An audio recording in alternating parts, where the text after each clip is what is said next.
গরম হচ্ছে, কেউ ছাদে কেউ টিনে ডিম বাজিয়ে দেওয়া হচ্ছে। আজকে আমরা দেখি সত্যিকারই হয় নাকি। তাহলে বন্ধুরা চলেন, এটা একদম 10 মিনিট রেখে দিয়েছি রোদের উপরে, কিন্তু গরম হয়ে গেছে।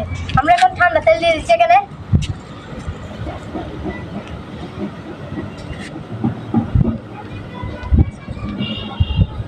তো ভাই তেলগুলো একটু গরম হোক, আমরা ততক্ষণ একটু 5 মিনিট ওয়েট করি। মোটামুটি গরম হয়ে গেছে, এখন আমরা এটা ডিমটা দিয়ে দিব।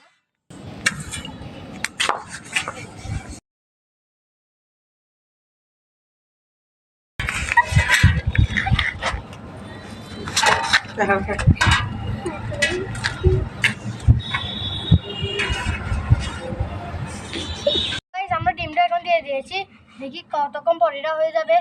ততক্ষণ সবাই আমার ভিডিও দেখবেন। আমি 10 মিনিট পর এসে দেখতেছি ডিমটা হয়েছে কিনা।